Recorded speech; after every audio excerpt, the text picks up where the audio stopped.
Alright, hey there, and welcome to, this is day 4. Day 4 in the basement, testing abrasion resistance. Today, it's going to be fluorocarbon main line, which is Berkley Vanish. This is a pretty good line, relatively cheap. This cost me $12 for this whole thing. So if you do the math on that, this is 250 yards. That actually equates to about 5 cents a yard. And to put that in perspective, that Yo-Zuri last time was 50 cents. So that's 10 times less. 10 times less if you're going to buy fluorocarbon doing the main line instead of liter. And it's pretty much the same stuff. Then that's going to be going up against this Yo-Zuri hybrid. So this is it's a monofilament and a fluorocarbon. It's a monofilament core fluorocarbon coating. This diameter is about 0.43 millimeters, so similar to the Maxima mono that we tested on day 2, but they're roughly close. The Berkley Vanish is 0.40 millimeter, and this is 0.43, so pretty close, but the mono hybrid is a little thicker. Yeah, I guess this is the first time I'm really messing with hybrid line. I've never really tried this stuff. I think the benefit really of it is the weathering protection that it allows. I don't think it's going to be much different than just regular mono for abrasion, but we'll see. Again, just to review the setup, weight on this side with the line coming down, attaching the line to be tested back up over this pulley, and then back to this, which we'll pull. So the line will go underneath that sandstone, and we got the underwater, filming it underwater. Alright, so let's talk about these lines. The first one I want to talk about is the hybrid. And this one was a little bit hard to find some research on. There was a lot of mixed reviews on it, but I would say most of them were positive.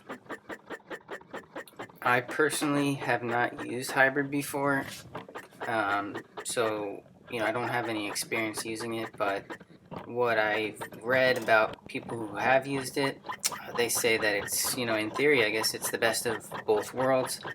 You have some of the good things about mono, including, knot strength and the soft, the more soft aspect of it, the low memory. And then you couple that with the fluorocarbon benefits, such as maybe UV resistance.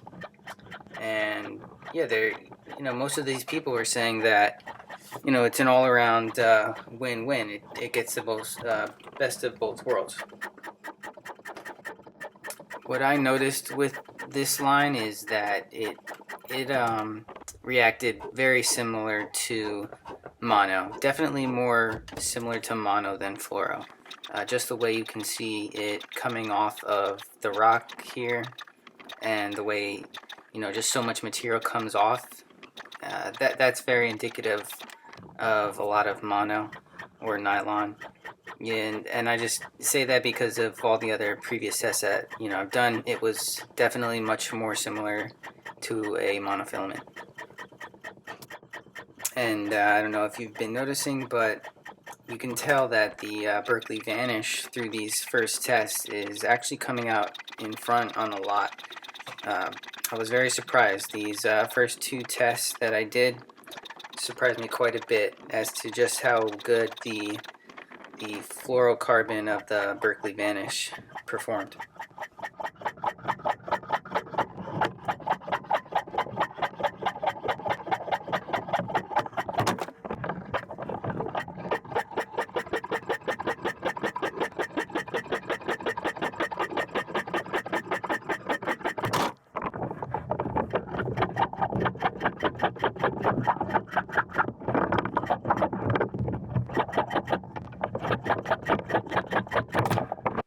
Here you can see the results for the first type of test where we did a coarse side fast pull, and yeah, pretty much, except for that 1.9 on the hybrid, they all were around the same, and the fluoro as well. It was very close, but the fluoro did come out on top by about 20%, and that was after I took out the highest outlier values. Even if I took out the 9 instead, the fluoro still won. So now I want to talk a little bit about the Vanish fluorocarbon, and this was another surprise. When I looked for some research on this stuff, pretty much everything was negative. I was surprised because I have used this stuff in the past, I think for freshwater, probably 5-10 years ago. But yeah, I'd never really used fluorocarbon mainline for a leader material until recently realizing how cheap it is. But anyways, I was looking through some stuff, and just it was amazing how negative people are on this stuff, and how much they felt that the Yo-Zuris and the cigars are much better, and that the Berkley Vanish is old school, and it's only for like Bass Pro guys in the 2000s or something. So yeah, it was pretty amazing at just how much people just had turned on it, and just felt like it was a inferior fluorocarbon.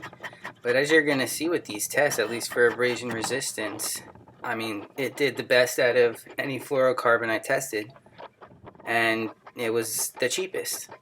So, it's quite amazing results here. You'll notice this clip is a little off with the timing. Something messed up with the GoPro, but yeah, we got the final count.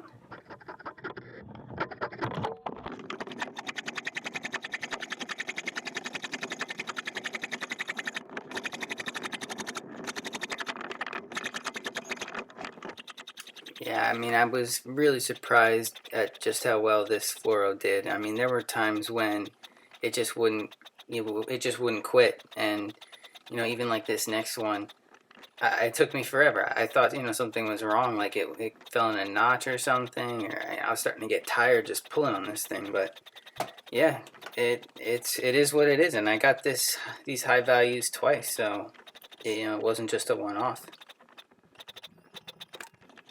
And as you can see, I've had to speed these frames up quite a bit, just to keep this within a normal time frame. So even though it looks like some may be going faster than others, just be reminded that I am pulling this at roughly the same speed each time and the same distance.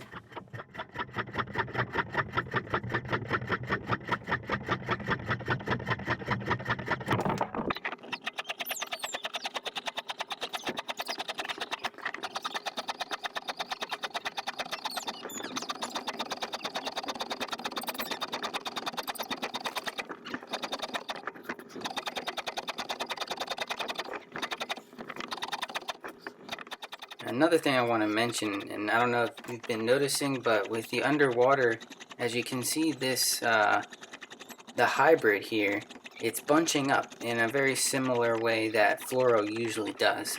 With the pure monos, they would just kind of break apart and fly into the water, but here it's actually you can just tell there's a mixture of a little bit of fluoro material going on there, where they just bunch up a bunch of times. So as you'll see on this next fluoro, that does that.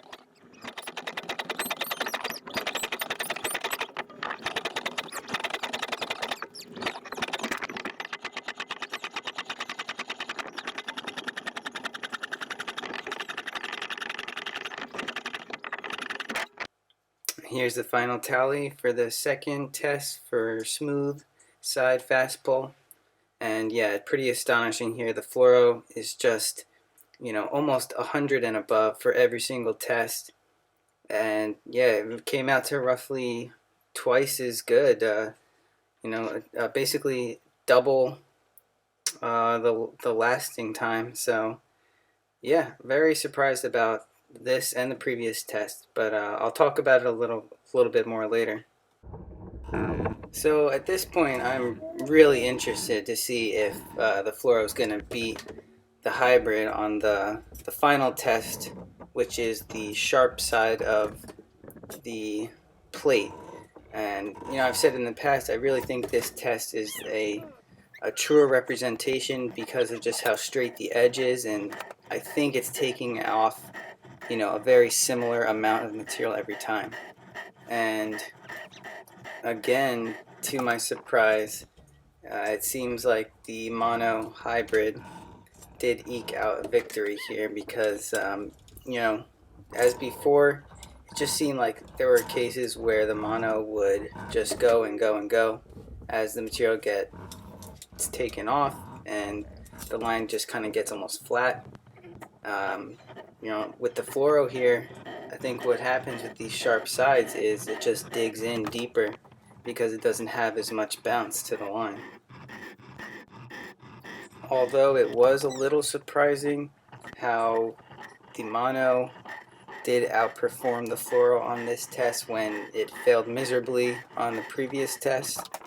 It does coincide though with the other tests of line that, in previous videos, I was getting very similar results on this test specifically as it compares to the less abrasive materials. The fluoro does hold well with a small abrasive surface, but it doesn't hold well for a very sharp surface.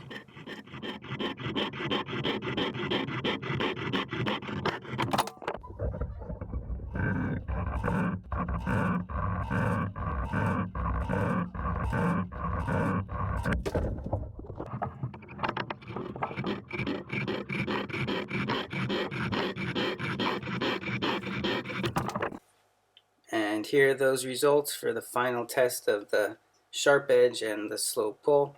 And as you can see, the hybrid mono does take the win here by a pretty decent margin. Stay tuned for the next video where I will be testing out exact same diameters between fluoro and mono. I was able to find the same pound test with the same diameter. So that'll be the next test, and then after that, probably be doing some weathering tests, and then after that, I'm planning on doing some knot strength tests.